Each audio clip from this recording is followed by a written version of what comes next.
Hello everyone and welcome to the Pitchfork Fiber podcast. My name's Hunter and this is episode 12. It should be 12, but it's a long story, but this should be 12. Anyways, I'm here in a different location. I'm here in Columbus, Ohio, at my parents' house where I am for the holidays, spending time with them. Not in Chicago, but it's been crazy because this whole last basically month and a half has been crazy, and so that's probably why you haven't seen me a lot. I actually have already filmed a whole nother podcast like a month ago or a few weeks ago, and I haven't been able to upload it because my computer is so screwed up, and it takes a lot of time and memory, and my computer doesn't do that. So, basically I'm just here doing this, and hopefully I can use my parents' computer to upload this because I don't even know how I'm going to get this. Basically, this is why I'm at episode 12, and it only says 10 on YouTube. Just drinking some coffee. This whole setup is pretty crazy because super Whopper jog. I'm like not in my normal setting, but got the beautiful Christmas tree. This is our dining room. It's very pretty. My mom does a very good job of decorating, but I have a lot to share with you. However, because I'm here in Ohio, a lot of my stuff is not with me, and I was very unprepared when I came back here. So basically, I'll explain it to you, but right now I'm wearing my Dotted Rays by Stephen West, Madeline Tosh, one-of-a-kind colorway in this beautiful, super vibrant highlighter color. And then the blue is a dyed indigo vat dyed by myself. Let's see, let's find the front. This is it. Really pretty. I love this. I wear it all the time because it's made out of worsted, so it's super, well, it's actually DK, but super squishy DK, and I love it because it's just so, it's so squishy, and I like that a lot. So anyways, okay, whatever. Let's get started with what I have been working on. So basically, I've been working on the same stuff that I have been for a long time. I'll talk about it later, but with school and everything, I've not had a lot of time to dedicate to knitting. So basically, I've just been slowly working on some things here and there. I don't have a lot of them with me, so sorry. But what can you do? I'm not at home. I also had a couple projects for school that I actually was working on. If you follow me on Instagram at Pitchfork Fiber, you can see some of the stuff I've done there.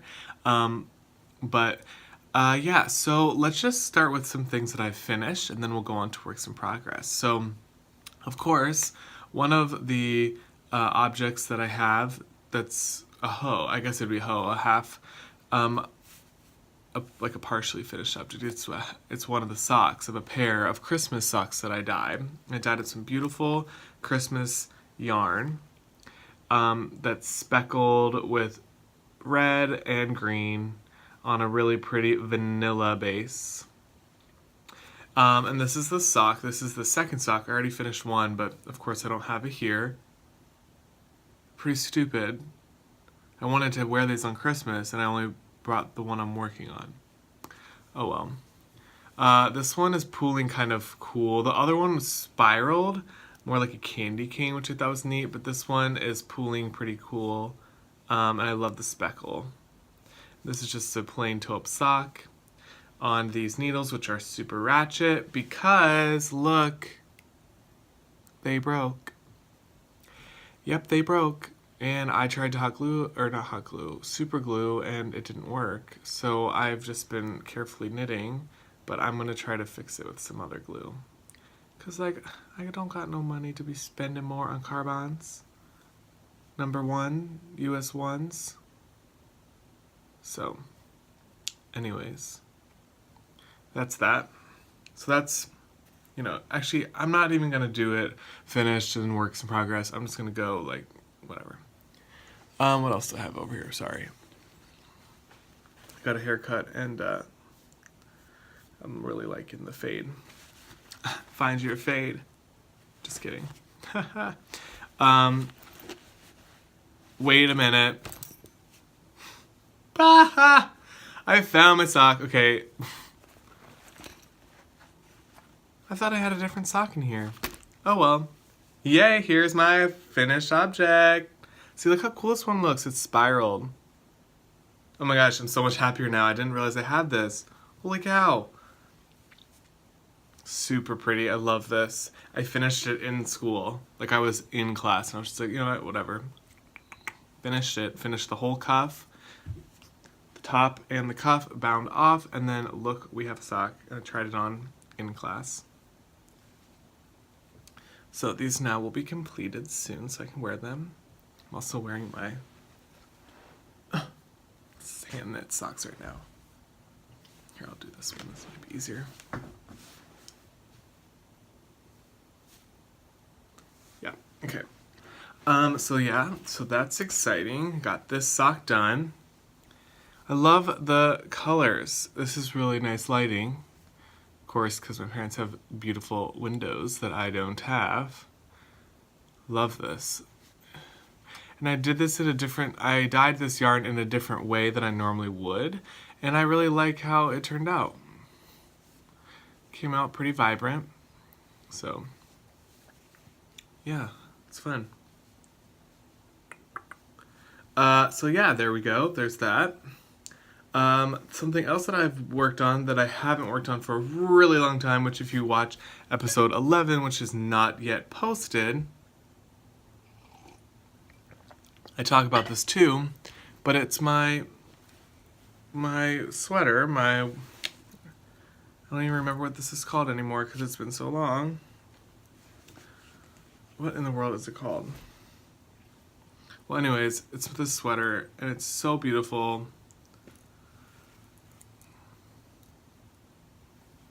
By Michelle Wong.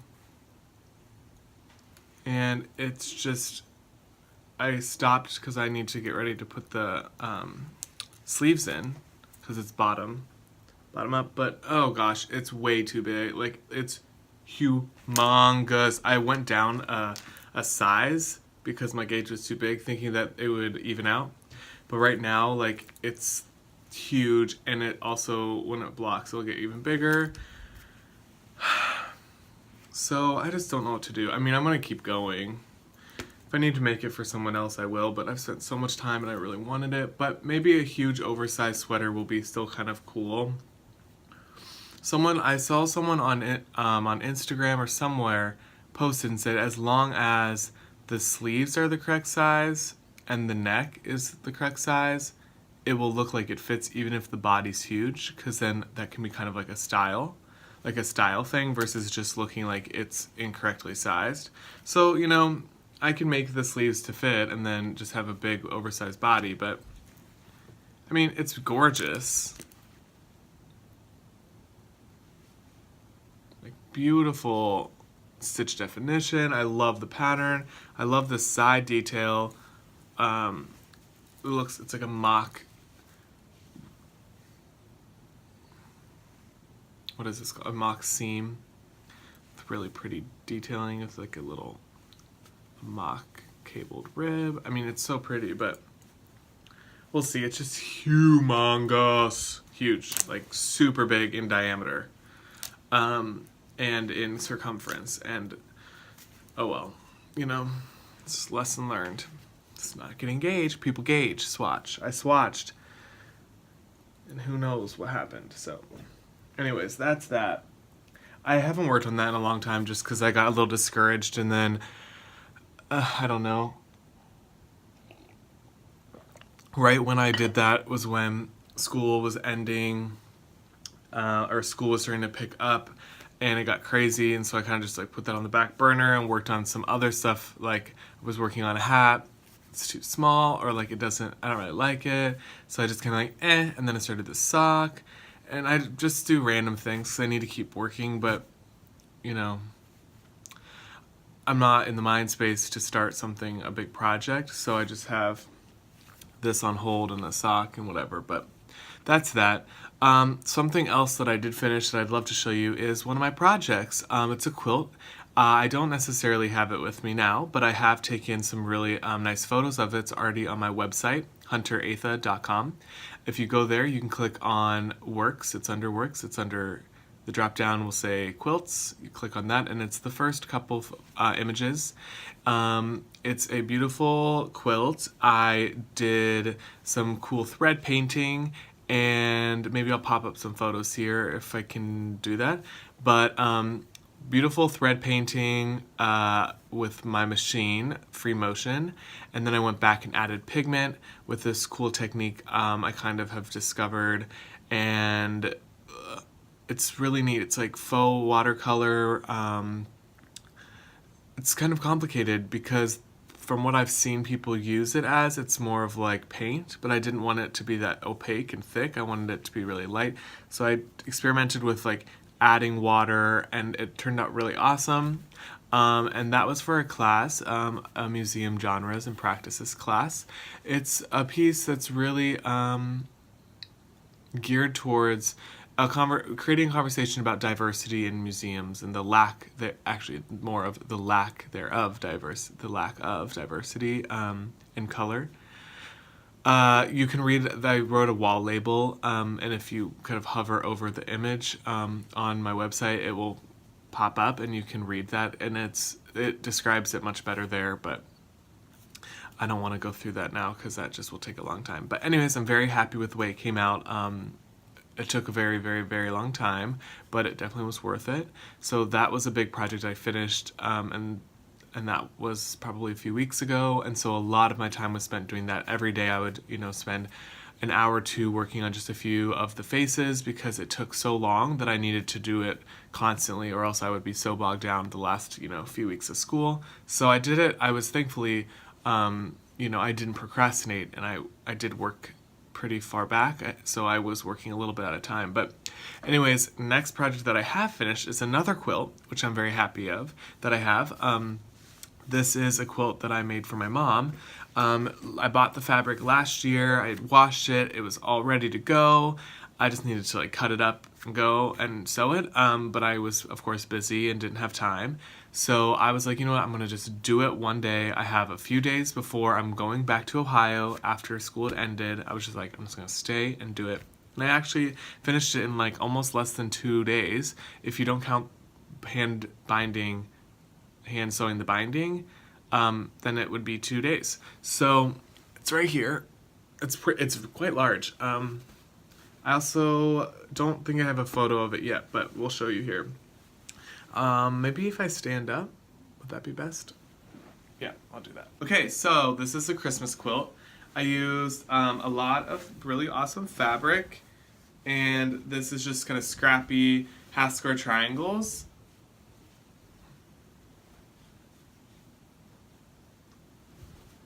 Get out of the way. So this is what it looks like. I mean, I'm not tall enough to go all the way up, but you get the point. I did just half square triangles. All the darks are on one side and all the lights, so it kind of has a unified pattern. If you can see that. It's quite large. It's a twin size bed quilt, but I wanted it mostly just for kind of the couch and lounging and whatnot. So that's what that's used for. The backing is really pretty. It's a nativity scene, dark kind of purple. I really like it. The binding, I love this. This took a little while, but I cut it in a way to make it look like candy cane striping up the side. So I'll show you through all the fabric. Let's start down here. I have this really pretty light blue snowflake. I have a kind of darker red snowflake. I have a different color red with presents. I have kind of an old school holly, or whatever you want to call that, pattern. Kind of vintage looking, maybe like 40s, 50s, I'm not positive. I have this fun holiday. says holiday, green. I have a green snowflake and a blue snowflake and a green stripe and then the red stripe. What else? I think that might be all the fabrics. Is that all of them? Anyways, I really like it. My parents really like it. Oh my gosh, I'm so far away. My parents really like it. I gave it to them early because I wanted them to be able to use it. I just spent like a few days, casually binding it, but the binding I'm very happy with. This is the best binding I've ever done when it comes to hand sewing it. Normally I go kind of fast because I want it to be over with, but I went really slow, and you can't even see, you literally can't even see any of the stitches. It's just like, so it was sewn on the front, and then the back, like you can't see it at all. It's completely invisible. And I have kind of a method that I do that didn't match up very well. Oh well. But yeah, you can't see it at all. And I really like that. I kind of like that little bit of detail. But yeah, they've been using this just by the couch. So that's my mom's present that I gave to her. Come on, fold. Oh well, I'll fold it later. And so yeah, there's that. So that's another big project that I finished. It took a while, especially in my studio. It's quite hard to, pin everything together on the floor and baste it, because you have to base all the quilt top, the batting, and the backing all together. So that took a little bit of maneuvering furniture around to get to work well. But yeah, that's pretty much all I've been working on. I do have plans. I want to work, well, because this project is kind of on hold, or I don't want it to be on hold. I actually would have been working on it now, but of course, so okay, let's back up. I brought this to Ohio to work on because I thought, oh, I can get a whole sleeve done. Like then if I have the whole sleeve done and I just have another sleeve in the yoke, I'll be really encouraged and motivated to finish. Well, I even brought like a couple skeins of yarn to make sure that I have enough. What do? I forget my knitting needles for this. Like I forget all of them. So I only have size 1s for socks. And I don't even remember what size needle I knitted this on without having, I should probably just look. If I look at I've highlighted certain things on my pattern, but I didn't even bring the pattern. So you would think I'd be more prepared, but I wasn't prepared because I just like threw it in my suitcase when I came. I didn't even think about it. So I can't work on that. But I will. I'll have time to work on it when I get back to Chicago after Christmas. But yeah, so I have plans of working on another project. So I have a few things that that I still want to show you.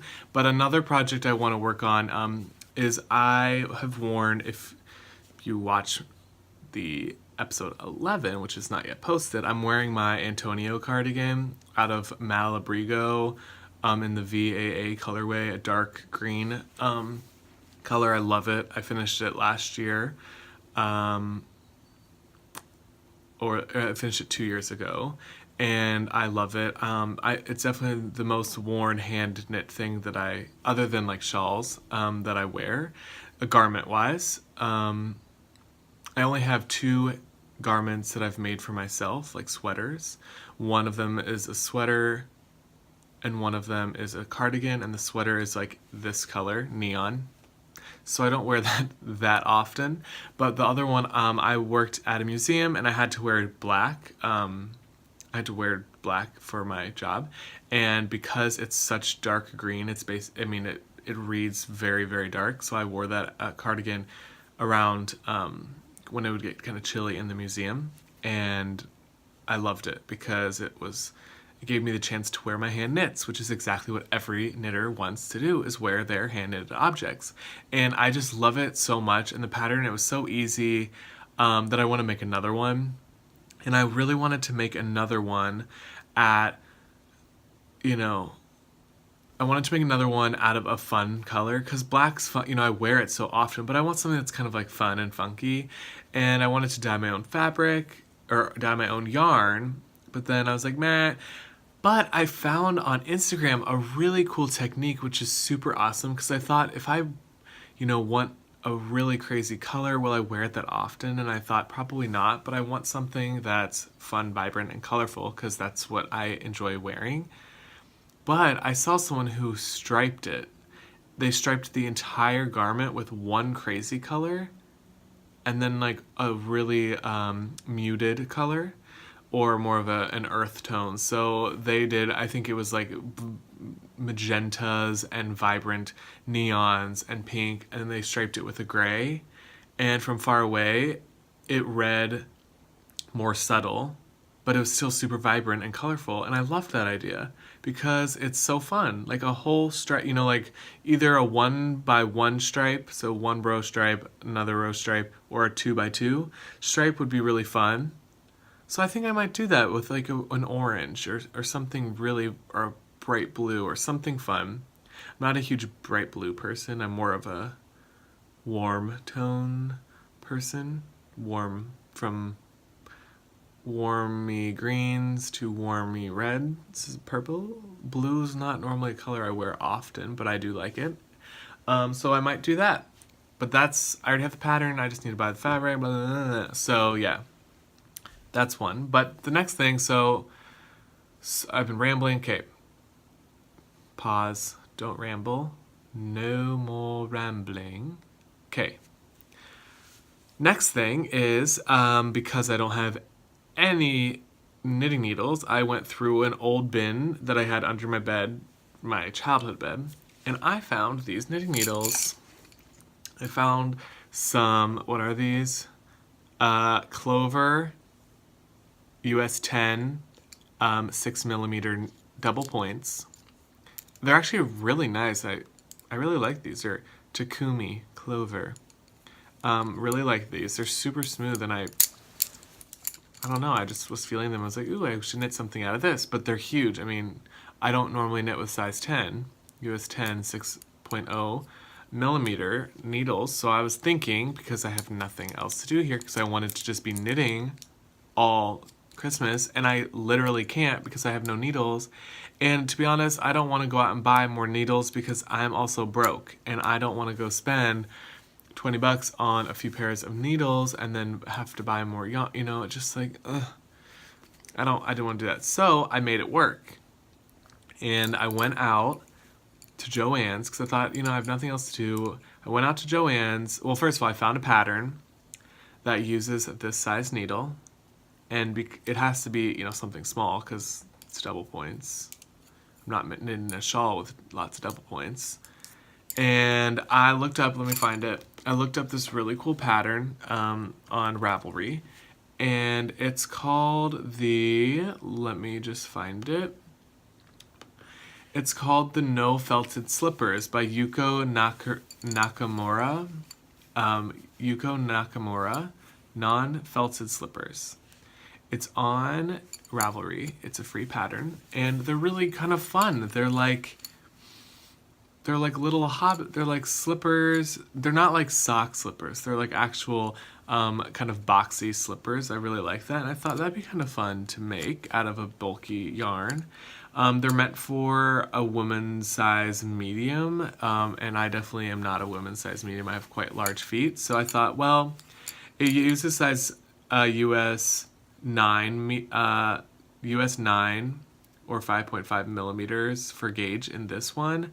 I thought, oh, maybe I'll just use 10s, knit with, and then just like make it work. So I went to Joann's because I didn't have bulky weight yarn. I went to Joann Fabrics and bought just some,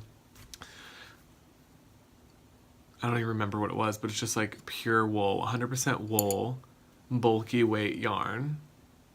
and I like it. It's like kind of, anyways, I bought it plain white, and then I dyed it with Kool-Aid. So I've dyed with Kool-Aid before, but I wanted to experiment differently. I've been loving dyeing yarn. I pretty much only dye my own yarn right now because it's so much more cost effective for me. Of course, I would love to buy all of the amazing indie dyed yarn. I'd love to buy it and knit with it. I mean, there's so many ones that I've looked at that I really love. I would go through my Instagram right now and show you all of the indie dyers that I'm like dying to work with. To name a few, I really like, I've always wanted to try Molly's A Homespun House, just because I've watched her podcast for forever and I like her colorways. Also junk yarn, I really love the crazy speckled yarn, but maybe I'll post it right here. Maybe, not sure. No promises. But if I do, you can see them right here. Anyways, I would love that. However, I don't have the money to do that. And so to be cost effective, I just went out and did it myself. And I came up with 2 awesome colorways because I think the slippers would be cool with 2. And I'll show you them. This is one. I already wound it into a ball. And isn't this awesome? It's super bright and it's very vibrant, very pigmented. This is oranges. I used 4 different flavors of Kool-Aid. Mango, orange, cherry, and black cherry to get this really fun tonal, slightly variegated. Well, it's variegated, but yeah. So I really like this. Really fun. And then I did another blue one. A little bit more variegated. Ignore this really gross bulk. I didn't have anything to tie it up with, so I used this gross green. Well, it's not gross, I like it, but not with this color. Anyways, I wanted a blue, contrast, but I didn't want all this blue, so I dyed it kind of a gray undertone, which was kind of hard with, well, it wasn't that difficult, but you don't find gray or silver Kool-Aid. So I had to use my color theory art background to create this really pretty silver. And all it was a little bit of blueberry, a little bit of black cherry, and a little bit of mango.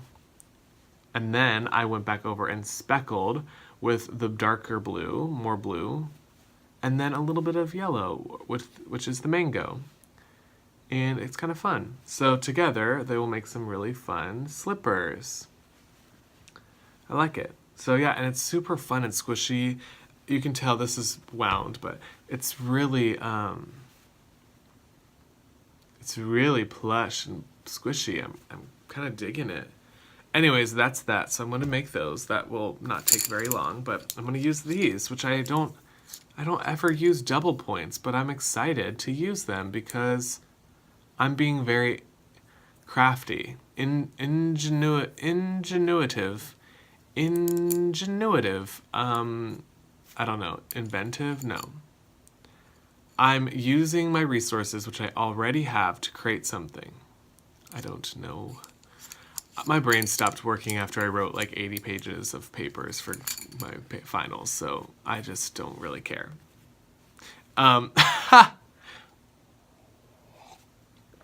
Ingenuity. I don't know. I literally can't even think right now. Anyways, so that's that. So I'm going to do that soon. Other projects I want to work on. I want to work on an exploration station. I want to work on the Antonios cardigan, which I already talked about. Striping. I kind of am digging this like gray and orange color. I think that'd be really fun. Like a nice gray with a vibrant orange. I don't know. Or, something even crazier, like a crazy speck.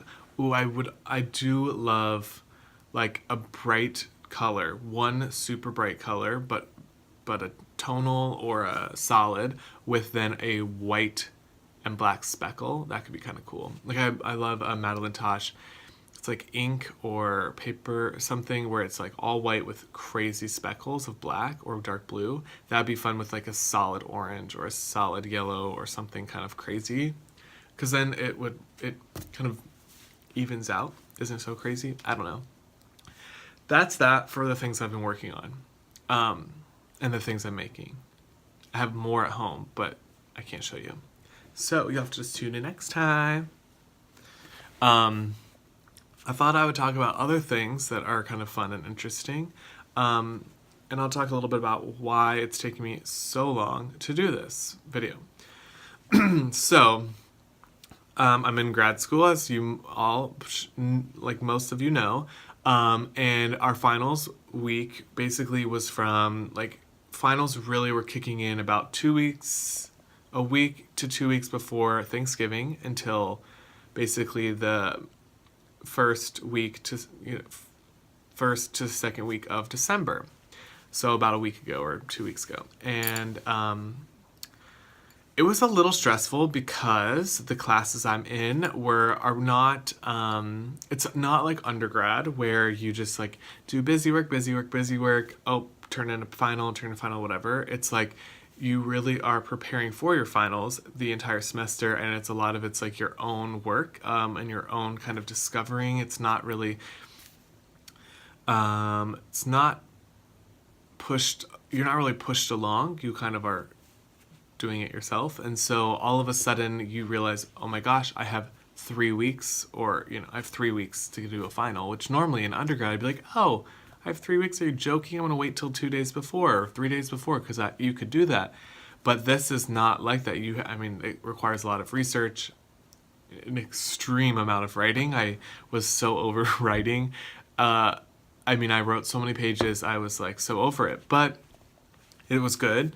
Everything turned out very well, but it took a lot of brain power and thought, which I just was getting so tired from thinking at such a deep level for a long period of time.